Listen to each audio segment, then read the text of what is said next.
എന്റെ കുടുംബക്കാരൊക്കെ അങ്ങ് വയനാട്ടിലാ. വയനാട് എവിടെയാണ്? വയനാട് എന്ന് പറഞ്ഞു കഴിഞ്ഞാൽ നമ്മുടെ ഭൂപടം വെച്ച് നോക്കുവാണെങ്കിൽ കേരളത്തിലങ്ങ് മുകളിലാണ്. നിനക്ക് ഇഷ്ടപ്പെട്ടില്ലെങ്കിൽ എടുത്ത് നടക്കുക. വയനാട് എവിടെയാണ്? നിനക്ക് എന്ത് ചെയ്യണം? അല്ല, വയനാട്ടിൽ എല്ലാരും വന്നാ മാമി? എല്ലാരും വന്നു, പക്ഷെ എന്റെ അച്ഛൻ മാത്രമേ വന്നില്ല. അയ്യോ, അതെന്ത്? വയനാട് കാടാണല്ലോ. എന്റെ അച്ഛന് ഈറുവിട്ടായിരുന്നു ജോലി. കുട്ടിക്കാലത്ത് 6 വയസ്സുള്ളപ്പം അപ്പോഴും എന്നെ പൊടിച്ചീനെ വിളിക്കൂ അച്ഛൻ. എന്നെയും എന്റെ അനിയനെയും കൊണ്ട് അച്ഛൻ ഈറവെട്ടാൻ പോയപ്പോ പുലി ഇറങ്ങിയേട്ടാ. അച്ഛൻ എന്റെ കയ്യിൽ എന്റെ അനിയനെ തന്നിട്ട് പറഞ്ഞു ഓടിക്കോടി പിടിച്ചേന്ന് പറഞ്ഞു. അച്ഛനെ പുലി പിടിച്ചു.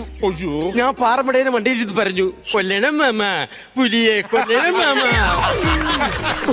ആളെ മനസ്സിലായില്ലേ? ഇല്ല. പുലിമുരുകന്റെ പെങ്ങള് പുലിപ്പൊടിച്ച്. ആ പുലിമുരുകന്റെ കഥയും കേട്ടോണ്ടിരിക്കാതെ ആ പെണ്ണിനെ വിളിച്ചോണ്ട് വീട്ടിൽ പോകാൻ നോക്കണേ. അച്ഛന്റെ വില അറിഞ്ഞൂടാത്തോണ്ട്, അച്ഛൻ മരിച്ചതിന്റെ വില അറിഞ്ഞൂടാത്തോണ്ടാണ്. അയ്യോ, ഈ മരിക്കുന്നവരെ എന്നും നിങ്ങൾ ഇങ്ങനെ കളിയാക്കരുത്. കാരണം എന്താ, എന്റെ അപ്പാപ്പ മരിച്ച എങ്ങനെയെന്നറിയാമോ? ഇല്ല. അടുക്കളയിരുന്ന് സമാധിയായി പോയതാണ്. എന്റെ അടുത്ത് തന്നെ നീ പറയണം.